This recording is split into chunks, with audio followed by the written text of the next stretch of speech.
tell you again. It's a little bit different this time, but it's still virtually the same. And so what it's going to do is trigger the Earth's axis shift, or pole shift, yeah. Right. It's going to cause, in fact, a lot of scientists are predicting that, the sunspots in the sun are going to happen again in 2012. They're going to start up again and be massive. But anyway, what is also important is that, like I said, there's one of the central belt stars of Orion is going to align precisely with the King's Shaft in the Great Pyramid sometime in 2012, 2013, I think. And when that happens, that really triggers everything. That starts to trigger. It's kind of like a prediction happening, because anciently it was constructed to happen every so often, every several thousand years. Right. Like maybe 10,000 years or whatever. So it's very precise, and it has to do with the pole shift. It has to do with it's also leading us. Orion. Not many people know this, but the Orion constellation was created to be like a central sun to our solar system. We have the central sun in the middle of the galaxy that regulates everything else. But Orion, our solar system happens to be within the solar fields of Orion, and Orion is kind of steering us in a certain direction, and we are connected to Orion, and that's why the aliens have left such a legacy here on Earth from Orion. These humanoid aliens that look just like us from the belt stars. There's many other aliens from Orion that are grays and reptilians, and like Betelgeuse and Bellatrix and the star Rigel. They're also part of the constellation of Orion, and that's where these reptilians and grays come from. Oh, interesting. So a lot of people get very scared when I tell them, I'm in contact with Orion beings, and they get freaked out, and they don't want anything to do with me because they think I'm in contact with reptilians and grays and all this.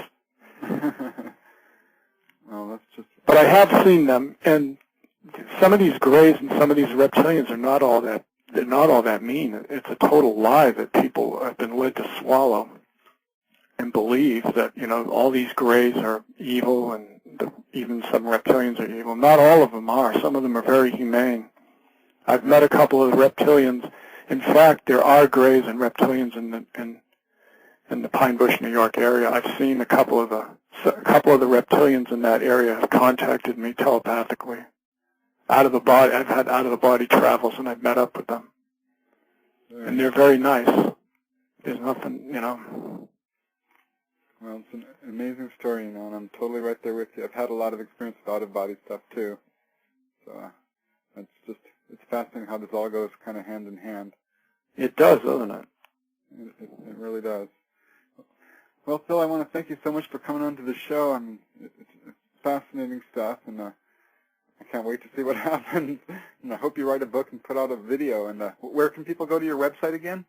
If they type in Orion NIFO, Orion and then IFO, it's just all one word. If they type that in on Google, they'll come up with my channel, my YouTube channel, and there's links there that go to my other websites.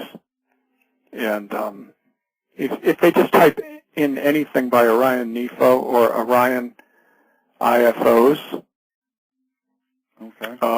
Or the Pine Bush Zone is another thing they can type in on Google. The Pine Bush Zone. Okay. Yeah, that's my website, and I have a lot of videos there, and I have my blogs there so people can read about what happened. And there's some cool, music there and all kinds of things. Awesome. Well, thanks again. It was amazing, and I wish you the best of luck. Well, thank you for having me on. It was great to come on and share this with you. All right, everyone. Well, that is our show for tonight. I hope you've enjoyed it. You've been listening to UFOs and the Paranormal Over Our Heads. I'm your host, Preston Dennet, and our guest tonight has been Phil Coseski. We've been talking about his amazing experiences in Pine Bush, which led to telepathic contact with beings from Orion, which led to actual face-to-face contact, which is still ongoing. An amazing story, and only one of many of these kinds of stories that are currently going on our planet today. Very exciting stuff. I hope you enjoyed the show as much as I have, and I hope you can join us next week when I bring on another exciting guest on UFOs and the paranormal. Until then, have a wonderful evening and a great week. Bye now.